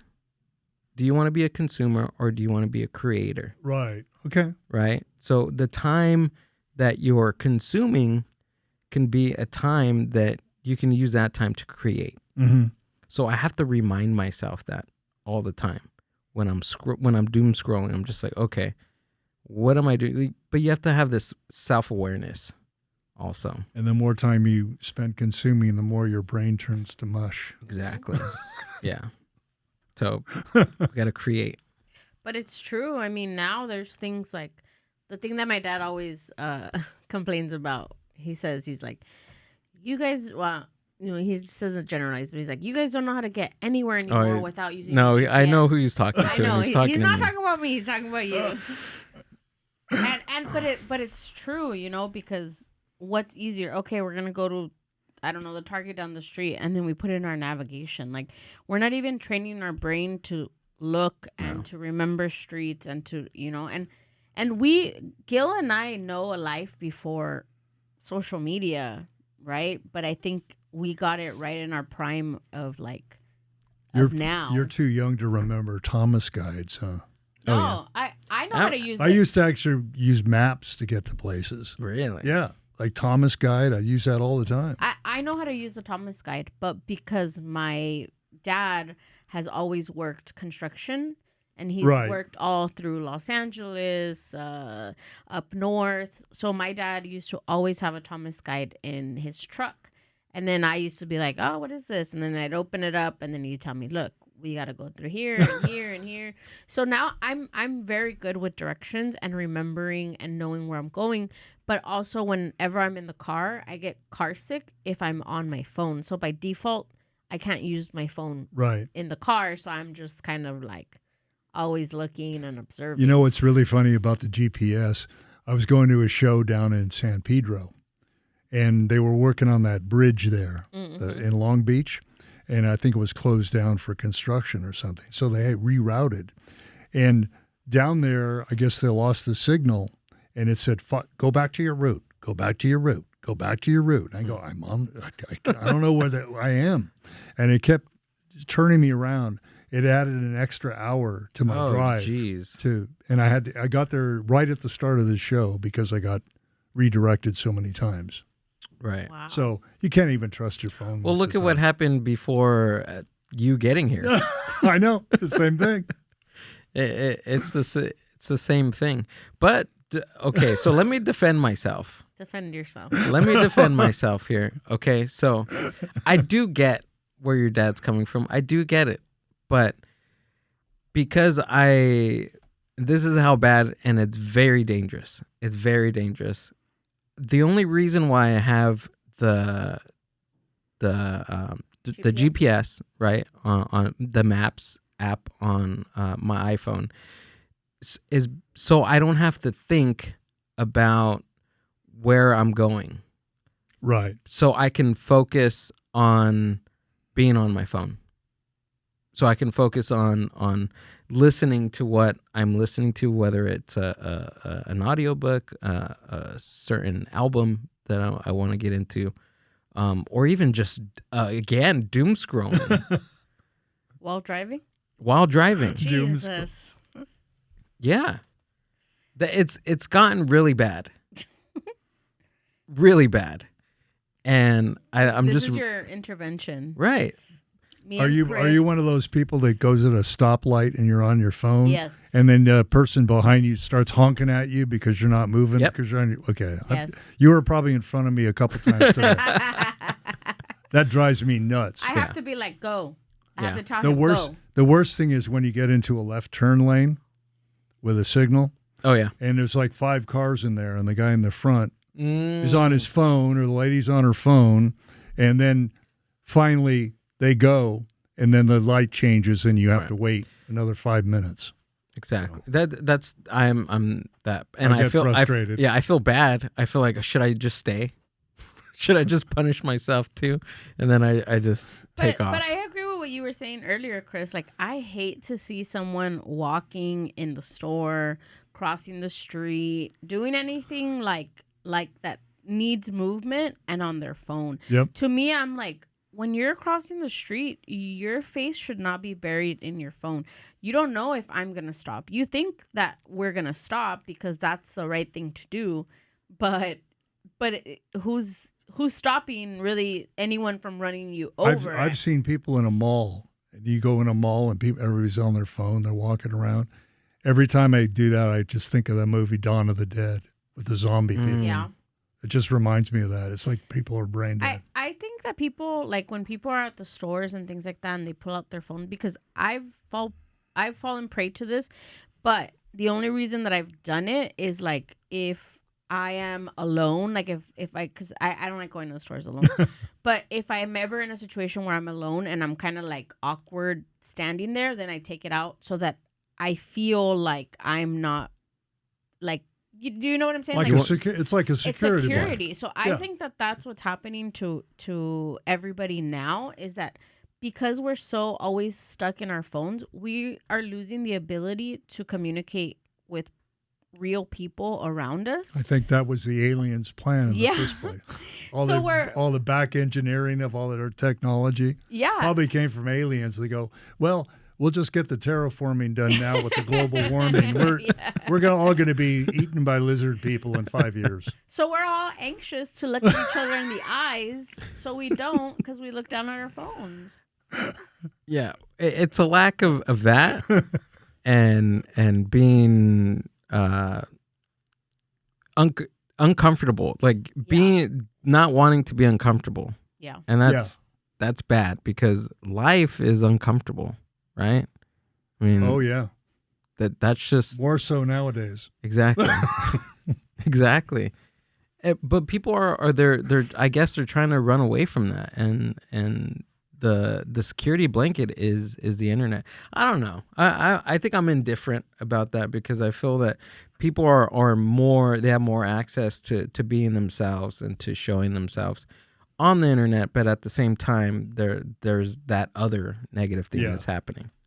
What I love to do at night sometimes is just find a YouTube channel that's nothing but music from the 60s. Yeah. Or comedy, like clips of comedians that'll play like 3 hours. And lately I've been watching a lot of Weird Al concerts. Really? Yeah, because you can on YouTube, all of his concerts are on YouTube from his current tour because he lets people film them. So I've watched like 3 of his shows. It's always the same songs and stuff, but it's just nice to see the concert, and I don't have to deal with all the people in the audience, and all the stupid merchandising and all that stuff.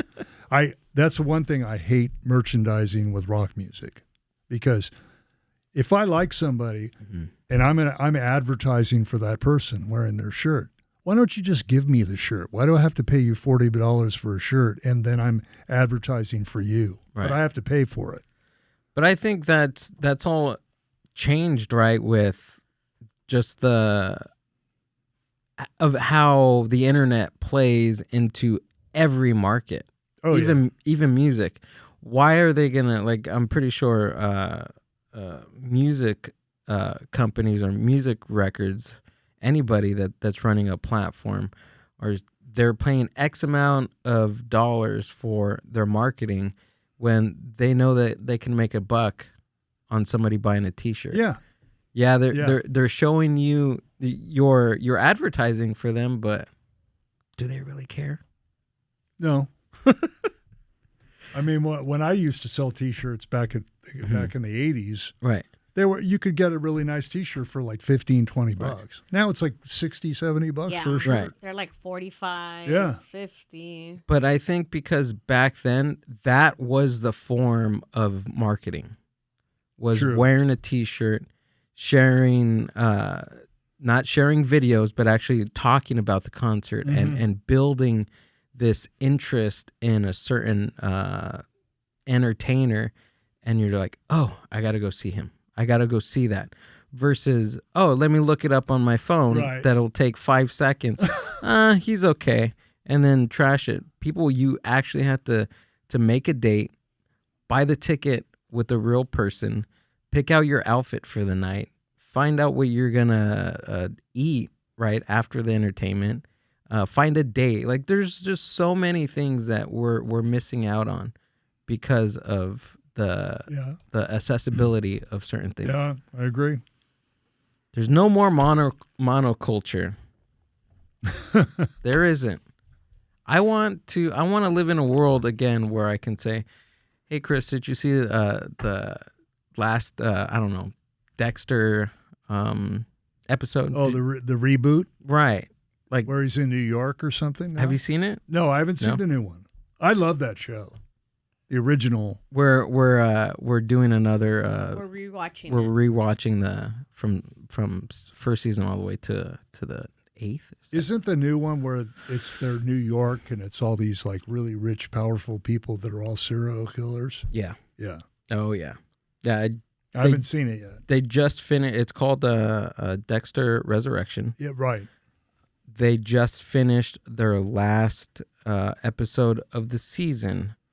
And I read this article talking about it and how the 9th season with him in Alaska and all that stuff and how that season ended was just terrible. They kind of like revived from what I was reading, that it's a revived the character and the storyline. And then I haven't finished the resurrection part of it, but it's really good. I mean, is that HBO or Showtime? Showtime. Okay. Yeah, it's always been a Showtime show. You know what I used to love back in the old days when they had like horror film series? They'd have like 5 films out, and then they'd always be in space. That's when you knew it was Jump the Shark. You know, they put like the Leprechaun, or Yeah. they had Jason and Hellraiser at outer space, or Freddy Krueger, and Right. they put them in space. I go, it's going to be crappy. It's in space. I don't care about space. Chris, where do you think the horror genre peaked? I would say probably in the 80s. Yeah. Yeah. Most of there was so many good horror films in the 80s. Right. And then it just started it just got gorier and gorier. I don't like that. It's like the killer clowns now, that Terrifier, Art the Clown. Yeah, Art the Clown. I mean, I do not like clowns. I dated a clown for 7 years, an actual clown. Did you really? Yeah. And it was a nightmare. Yeah. My kids and her, we did like family magic show. Did you really? Yeah. Oh, that's so cool. I used to do balloon animals and all that stuff in my magic show. And then she got to the point where she started getting bossy. Well, I'm already doing 2 jobs. I'm doing a magic show and I'm doing balloons. And I'm supposed to be your roadie too. And it just got ugly. And then we would go out to dinner and she'd want to go out to dinner in her clown suit. I go, I'm not going out to dinner with a clown. Change your clothes. No, she wanted to go in her clown suit. So we had arguments about that, and we broke up. Did you ever go to dinner while she was in? Well, sometimes we would work like in a restaurant. I'd do balloon animals. She'd do her clowning. Right. But if I just wanted to have a night off, and we were doing a show. Right. She had done something, and I didn't work, and then let's go out for dinner. I go, take off the wig and let's go to dinner.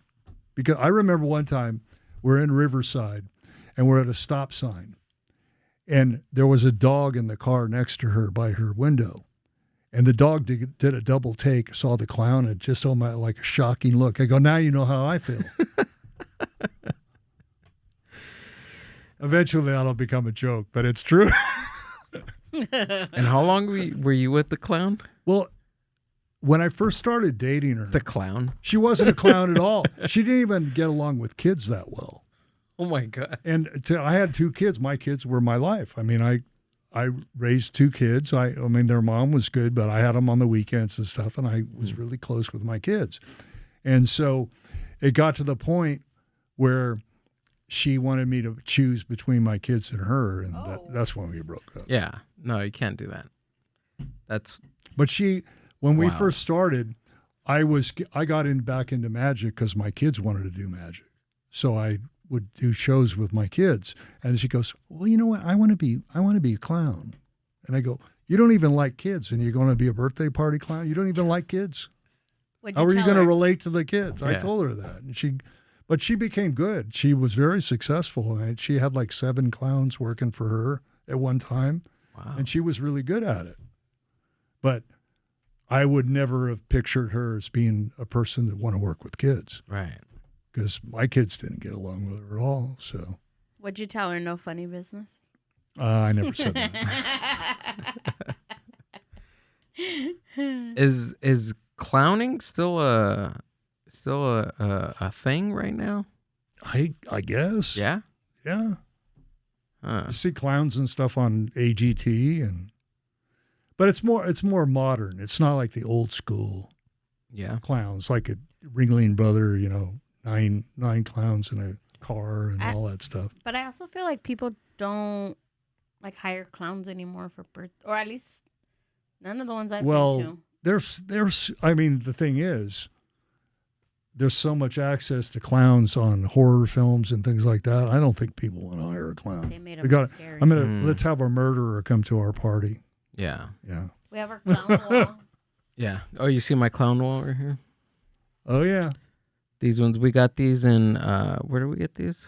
Palm Springs and Joshua Tree. Palm Springs and Joshua Tree. I think a lot of old school clowns used to live in Palm Springs, like Red Skelton, people like that. Really? I have to do a little. I think he used to paint clowns too. Red Skelton. Really? He was a comic actor. You know who he is, right? No. He was really big in the 40s. Okay. He had movies and stuff. Gotcha. He was funny. But he had something about clowns. He had his character Clem Cadillhopper. That was one of his famous characters. And I have to do a deep dive into clowning to clowns. Yeah, seriously, I think they're the coolest things. I mean, I don't know. You like clowns? A little bit. I like the aesthetic of them. If Amber becomes a clown, I'm calling an Amber Alert. I'm like your clown lady. I'm not too into kids, so I would be a bad. Oh yeah, you would. But I'm into business, so maybe I'd be like her. And get seven clowns to work for me. You can make money doing it. I mean, we used to do like 4 shows every weekend. Wow. You know, it was fun for a while. Yeah. Until it wasn't. Well, the thing is that a lot of those clown shows and, magic shows are outdoors. And when you're doing a show outdoors and 100 degrees out in the Inland Empire, it's tough. You're doing like 4 shows a day and you're beat. Yeah. At the end of the day, you're just totally beat. Yeah, because you have to be on at the party. You got that makeup. There's so many layers that you have to work against and then still entertain. I'd be one of those clowns that people have a cell phone. I'd be dropping dead from heat exhaustion at the park. Hey, it's gone viral. I just seen last week again when I went to Mexico. My parents and I were eating at a restaurant, and it was kind of like a corner restaurant, and then we were out in the patio, so we could see a street performer performing right outside where we were out. He wasn't in a clown suit, but he had like the boulder hats, like kind of like the like a juggling. Yeah. But my mom gave him like $30. And she was like, "This is entertainment." She was all excited because he was on a unicycle. That was probably okay. But he was like, it was like I'm not even kidding, like a 6-foot unicycle. Yeah, and he was probably juggling too. And he was juggling machetes. Oh my god! Yeah. And he was like juggling them up, and he was on the unicycle, and then he would put it like on top of his head and like twirl the machete. He would take off his hat and catch it with his foot. Like it was oh my god, crazy. There was a guy I think in the 90s, and I'd seen him at other shows that we've done, and I think his name was Mad Chad, and he was a street performer.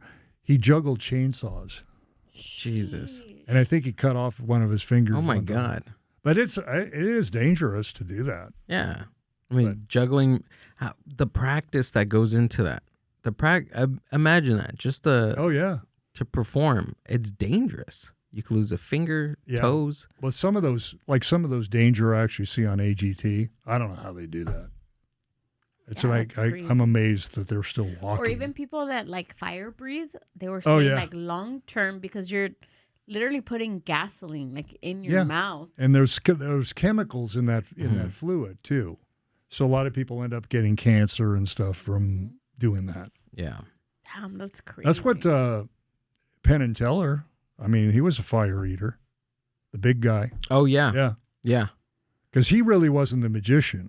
It was the guy, the silent guy, Teller. Was the real magician. What's the guy that got mauled by his tiger? Oh, Siegfried and Roy. And Roy. Jeez. They're a magician act. They're a magician. Illusionist. Act, right? Illusionist. Yeah, I saw them years ago because I used to go to magic conventions all the time when I was younger. And I saw them in Vegas a few times. Do you they remember, were good. Do you remember the show? We've talked about it on our podcast. But do you remember the show called The Masked Magician? Oh yeah, where he gave away all the secrets. Secrets? Valentino. Yeah. And he got to the point where every magician he ran into wanted to beat the crap out of him. and he wanted to put together. This is what I heard. He wanted to put together a new illusion act. No builders would build for him. Wow. They go, we're not giving you stuff that you're going to give away. Right. Because he ruined his reputation. Because I hope he got a lot of money because he probably couldn't do magic anymore. That's part of it, right? That's like even old school wrestling. They called it the kayfabe, right? You never break kayfabe. You just don't do that because that's the brotherhood of the industry, and magic is the same, right? Yeah. Magicians, it's the same thing. It's that brotherhood, I guess, like that. Well, Penn and Teller do it. They give away secrets, but they're not giving away the secret. They'll pretend that it's the secret of the trick, but it isn't. So they're not really giving anything away. Yeah, this guy was and it's showing, pure like, entertainment when they do it. like we're gonna watch it tonight because me and my parents and my sister would like wait for like the night that this show would come on. Yeah, I remember it. And we would sit and we would watch, and my dad would be like, "I knew it. My Wasn't dad that swore he could do it." Wasn't that on Fox? Yes, It was on Fox. It was Yeah, on because Fox. anything sensationalistic or unrealistic is always on Fox. Right. Yeah. Exactly. That's their trademark. No, I remember it being on Fox. Celebrity Deathmatch was on Fox. Like all the crazy, like you said, all the crazy stuff. What was it like? Danny Bonaducci fighting one of the Brady Bunch guys. I remember that. Probably it was. We were just watching one the other day. It was Jack Black fighting Jack White from the White Stripes. From the red, or what are they called? White Stripes. White Stripes. Yeah, because of their names were What similar. was it? Was that a cartoon thing? It was a claymation. Okay, that's right. That's right. That was like the first time I had ever seen like that, like a clay, like. Yeah. It was cool. They had that. They had like a small stint of claymation. I don't know about now if there's clay. I'm pretty sure, but there was another show called The PJs, which Eddie Murphy voiced. Oh, right. Most of the voices on that show. It was called The PJs. Also on Fox. I remember also that. claymation. Yeah, it was just what a time it was. Claymation takes so much time too. It's wild. Now it's all AI stuff. We know where I live, I live in San Dimas, and in Glendora is where Gumby came from. Really? Art Clokey had a studio in Glendora, and he came up with Gumby, and he had another one that was like a claymation called Davy and Goliath.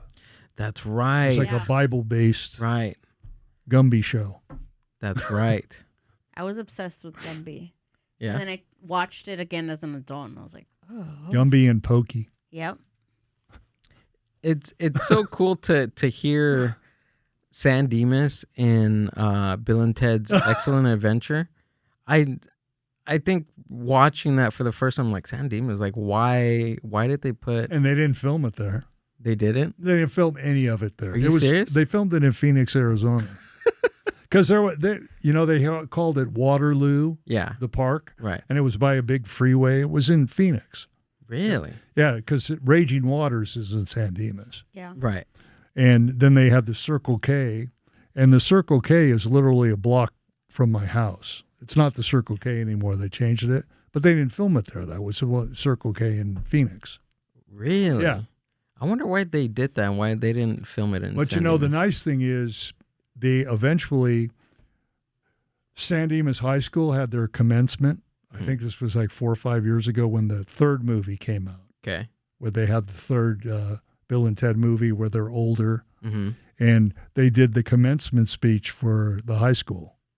Oh, that's And at cool. the end of the, oh, shoot. Uh-oh. Spilled water on me. Sorry about that. It's all good. But, at the commencement speech, the last thing they did was San Dimas High School football rules. Just like in the movie. Right. Well, that cooled me off. That was good. Well, it's kind of like Dexter. Dexter's based in Miami, and they filmed everything in Long Beach. Yeah. Everything. Yeah. We're watching the show now as like adults, and I'm like, oh, I know where that's at. Hey, that's there. And it's like, that's not Miami. That's Long Beach. Well, some of it was in Miami, right? Some But of very it. little. Yeah. I read that it was like the only shots were like a panoramic shot, like if it was like the boat with like the buildings. Probably the B-roll. Yeah. They had another crew just go down there and film the just some scenery, and then they B-roll. cut it in with the Long Beach. And then Dexter's apartment is actually, they actually filmed it in Miami. Other than that, it's all Long Beach. All Long Beach over there by Ocean. What is it? Ocean Boulevard. Some of the Everywhere. park that's up there. Mother's Beach. the basketball courts that are over there. Do you ever do any open mics down there in Long Beach? In Long Beach, there's a lot of good shows down there. There's this one that I've gone to. It's really good. They built in like a really good crowd. It's called Girly Pop. Oh yeah. It's on I've Wednesday nights. I went there. What was it, last week? I went there last week, and it was pretty good. I did all the jokes that I just wrote that day, and it was good. I don't know if the jokes were good, the crowd was hot, but it was definitely a good time. Those are the places you go because it's a comfortable feel with the crowd. Right. And if you're going to do new jokes, that's the place to do them. Exactly. So. Yeah. Cool. So, yeah, man. Chris, this was... How long have we been talking? We could have gone another hour. An hour and 50 minutes. How many? An hour and 50 minutes. Wow. It's awesome, right? I didn't know it was that long. We could have gone for another hour. That's amazing. That's great. Chris, I have to have you back again. Oh, I'll be back. Seriously, I have to have you back again. I'll have to bring you some more art. Thank you. Yeah. I'm going to run out of wall space. We're going to have to start putting that stuff in my apartment. Well, I have some big ones I'm working on right now. Yeah. So. Awesome. Chris, thank you for being here. I appreciate it. Thank you for having me. We got to have you back again. Sorry I spilled the water. No, you're fine. No, you're fine. We've had worse. I'm a klutz. What can I say? I'm an old man and I'm a klutz. Tell us where we can find you and if you have anything coming up. Well, I have a show on the 20th. I think it's on my site up there. It's in Hermosa Beach, and it's a theater benefit show. Oh, awesome. And then on October 18th at the Ice House in the main room. Yes. I'll be doing a show there. Awesome, dude. And then open mics wherever I can find them. Wherever you find them. Yep. You'll pop them in. I have 2 I'm doing tonight as soon as I leave here. So. Oh, okay. All right. Anything else, Chris? Before we go? Thank you. Thanks for having me. Awesome. Well, this was a really good time, and there's so many things I still want to ask you. I'm gonna go home and we'll get more into rock. We'll get more into rock music next time I come. Oh yeah. I have some good stories about that. I was gonna ask you. Oh, we'll wait for the next time. But no, thank you for being here. Oh, thanks. I had a good time. Thanks for having me. Hope everybody enjoyed this. I'm glad to be back. Don't forget to follow us on Instagram, YouTube, all that good stuff at The Mind Buzz on Instagram, and follow me at Billy Delic on Instagram. And of course, Amber, thank you for working the board, looking up the weirdo stuff. Amber alert. Amber alert. Amber alert. We're gonna need a little button. A little button for that. But awesome. Thank you. All right. See ya. The Mind Buzz Podcast. Wow. That was awesome. I didn't think it would last that long. Push it. I'll let you push it. Oh, yeah. 8:15. Wow.